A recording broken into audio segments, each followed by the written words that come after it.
প্রিয় ছাত্রছাত্রীরা, আজকে আমি তোমাদেরকে এই ভিডিওর মাধ্যমে 2026 সালে মাধ্যমিক পরীক্ষার জন্য এবিটিএ টেস্ট পেপারের যে সমস্ত প্রশ্নগুলো দেওয়া হয়েছে 349 নম্বর পেজে ভূগোলের 1 নম্বর প্রশ্ন মানে যে প্রশ্নগুলো আছে এমসিকিউ এবং এক্সপিরিয়েন্সের প্রশ্ন, সেগুলো আমরা আলোচনা করবো আজকে এই ভিডিওর মাধ্যমে। তোমরা ভিডিওটা শুরু থেকে শেষ অবশ্যই দেখবে এবং চ্যানেলে যদি নতুন হয়ে থাকে অবশ্যই চ্যানেলটাকে সাবস্ক্রাইব করে রাখবে পরবর্তী পেজগুলোর প্রশ্ন উত্তর পাওয়ার জন্য। এবং এর আগের যে পেজগুলো ছিল সেগুলোর প্রশ্ন উত্তর আমরা আলোচনা করে দিয়েছি, তোমরা প্লে লিস্ট থেকে সেই প্রশ্ন উত্তরগুলো পেয়ে যাবে, সেখান থেকে সেই প্রশ্ন উত্তরগুলো তোমরা দেখে নিও। আজকে আমরা আলোচনা করব এই 349 নম্বর পেজ। তো সেখানে দেখো যে প্রশ্নগুলো দেওয়া হয়েছে, ভূগোলের যে প্রশ্নগুলো আছে দেখো বিভাগ কয়ের মধ্যে একের দাগে বিকল্পগুলির থেকে সঠিক উত্তরটি নির্বাচন করে লেখো। 14টা প্রশ্ন আছে এখানে, 1 নম্বর করে 14 নম্বর এখানে দেওয়া আছে 14 নম্বর। প্রথম এখানে একের বিভাগ কয়ে প্রথম প্রশ্ন কি, যে প্রক্রিয়ায় বিভিন্ন প্রাকৃতিক শক্তি ভূপৃষ্ঠের উপর কাজ করে ভূমিরূপের পরিবর্তন ঘটায় তাকে কি বলে? বহির্জাত প্রক্রিয়া। অপশান ক। এর পরবর্তী প্রশ্ন, মরু সমপ্রায় ভূমিতে কঠিন শিলাগঠিত কিছু অনুচ্চ পাহাড় অবশিষ্টাংশ ভূমিরূপ হিসেবে থেকে যায়, তাহলে তাদেরকে কি বলা হয়? ইনসেলবার্জ বলা হয়। অপশান ঘ। 1.3 দাগের প্রশ্ন দেখো, পৃথিবীর অ্যালবেডোর পরিমাণ প্রায়। তো এখানে দেখো যেটা আছে 33 তোমরা দিতে পারো, 30 থেকে 35-এর মধ্যে মোটামুটি ধরা হয় একটা। তোমরা এখানে 30, 33, 34 এগুলো দিতে পারো। তো একবার তোমরা কোয়েশ্চেন থেকে এই প্রশ্নটা দেখে নিই। পরবর্তী প্রশ্ন দেখো বলা আছে ঋতু পরিবর্তন দেখা যায় না। তাহলে ঋতু পরিবর্তন দেখা যায় না কোথায়? সেটা এখানে হবে নিরক্ষীয় জলবায়ুতে, অর্থাৎ অপশান খ হবে সঠিক উত্তর। পরবর্তী প্রশ্ন বলা আছে দেখো যে এল নিনোর প্রভাব দেখা যায়, সেটা হবে প্রশান্ত মহাসাগরে। পরবর্তী প্রশ্ন দেখো, পৃথিবী ও চাঁদের মধ্যে দূরত্ব সর্বাধিক হলে তাকে কি বলা হয়? অ্যাপোজি বলা হয়। অপশান গ। এর পরবর্তী প্রশ্ন বলা আছে দেখো, মানব শরীরে দূষিত জল থেকে সৃষ্টি হয়, তাহলে এখানে তোমাদের হবে কি? অপশান ক, অর্থাৎ আমাশয়। এর পরবর্তী প্রশ্ন বলা আছে দেখো, ভারতের রাজ্য পুনর্গঠনের মূল ভিত্তি ছিল কি? সেটা হবে ভাষা। তার পরবর্তী প্রশ্ন দেখো, ভারতের সাতপুরা হলো এক ধরনের, তাহলে এখানে অপশান ঘ হবে সঠিক উত্তর, স্তূপ পর্বত। পরবর্তী প্রশ্ন বলা আছে ভারতের ধান গবেষণাগার আছে, সেটা অপশান খ, অর্থাৎ কটকে। তার পরবর্তী প্রশ্ন, ভারতের মৃত্তিকা সংরক্ষণে গৃহীত একটি পদ্ধতি হলো, সেটা হবে অপশান গ, অর্থাৎ ফালি চাষ।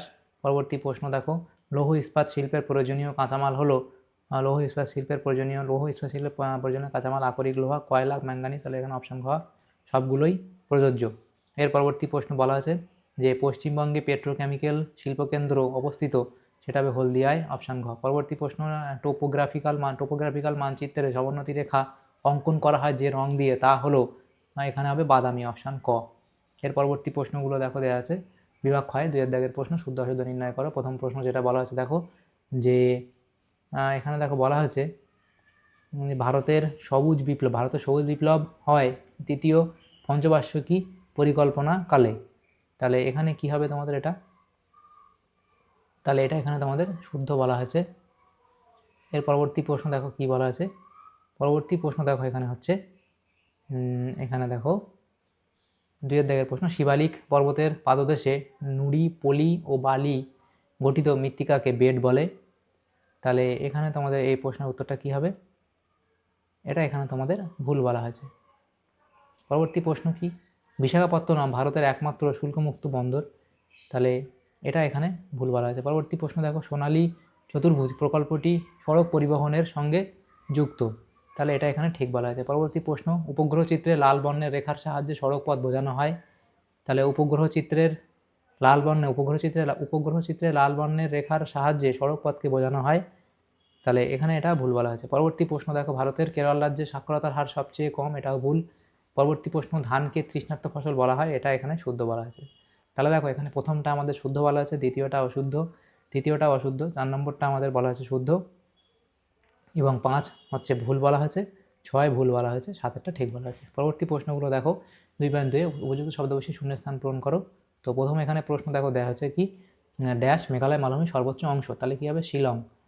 শিলং হলো মেঘালয় মালভূমির সর্বোচ্চ অংশ। পরবর্তী প্রশ্ন, নদীগর্ভে অবঘর্ষ প্রক্রিয়ায় সৃষ্ট গর্তগুলিকে ড্যাশ বলে, তাকে কি বলা হয়? মন্থকূপ বলা হয়। মন্থকূপ বলা হয়। পরবর্তী প্রশ্ন দেখো, ভারতের মূল ভূখণ্ডে দক্ষিণতম অংশ কি? কন্যাকুমারিকা। পরবর্তী প্রশ্ন দেখো দেওয়া আছে কি, পশ্চিমবঙ্গে জনঘনত্ব প্রতি বর্গ কিমিতে কতজন, তাহলে এখানে তোমরা লিখবে প্রতি বর্গ কিমিতে এখানে 1029 জন। পরবর্তী প্রশ্ন দেওয়া আছে, ড্যাশ স্রোতের প্রভাবে নিউফাউন্ডল্যান্ড এ তুষারপাত হয় তাহলে সেটা হবে কি, এখানে হবে যে ল্যাব্রাডর স্রোতের প্রভাবে। তাহলে এর পরবর্তী প্রশ্ন কি, পরবর্তী প্রশ্ন দেখো বলা হয়েছে কি, পরবর্তী প্রশ্ন হলো যে দেখো এখানে 2.2.6 প্রশ্ন, ভারতের দীর্ঘতম জাতীয় সড়ক পথ হলো NH এখানে 44। এর পরবর্তী প্রশ্ন দেখো কি বলা হয়েছে, সেটা এখানে বলা হয়েছে যে বায়ু চাপের ঢাল বৃদ্ধি পেলে বায়ুর গতিবেগ ড্যাশ পায়। তাহলে কি হবে, গতিবেগ বৃদ্ধি পায়। এর পরবর্তী প্রশ্ন দেখো এখানে একটি বা দুটি শব্দ উত্তর দাও। প্রথম প্রশ্ন, সাহারায় বালুকাময় মরুভূমি কী নামে পরিচিত? সাহারায় বালুকাময় মরুভূমি কী নামে পরিচিত? আর্গ নামে পরিচিত। কেরালা উপকূলের উপহ্রদগুলিকে স্থানীয় ভাষায় কী বলে? কয়াল বলা হয়। এর পরবর্তী প্রশ্ন কি, ভারতের কোন শহরে পাতাল রেলের যাত্রা প্রথম শুরু হয়? সেটা হবে কলকাতা শহরে, কলকাতা শহরে। এর পরবর্তী প্রশ্ন কি, পরবর্তী প্রশ্ন দেখো, ভারতের একটি জায়িদ ফসলের নাম লেখো। তাহলে লিখবে, তোমরা লিখতে পারো তরমুজ লিখবে।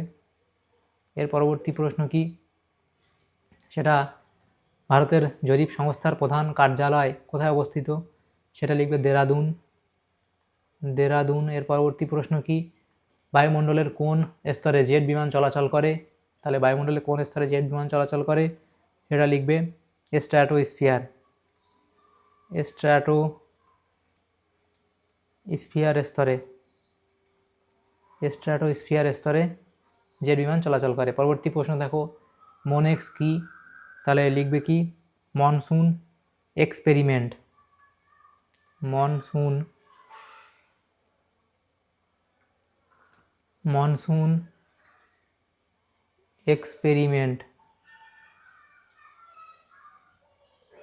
Monsoon experiment. এর পরবর্তী প্রশ্ন, সমগ্র দক্ষিণ ভারতের সর্বোচ্চ শৃঙ্গের নাম কি? আনাইমুদি,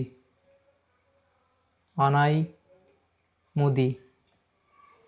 পরবর্তী যে প্রশ্ন এখানে দেখো, তো এই পিডিএফগুলো নিতে চাইলে আমাদের হোয়াটসঅ্যাপ নম্বরে যোগাযোগ করতে পারো।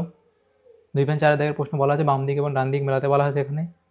তো বাম দিক এখানে দেখো পর্যায়ন, এই ডান দিকে আছে পর্যায়ন। দেখো এখানে হবে সমতলীকরণ, এল নিনো সেটা হবে সমুদ্র জলের উচ্চতা, সমুদ্র জলের উষ্ণতা বৃদ্ধি।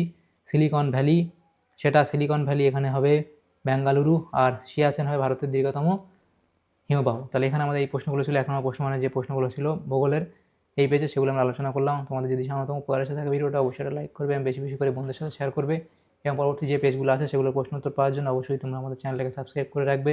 Thank you, thanks for watching.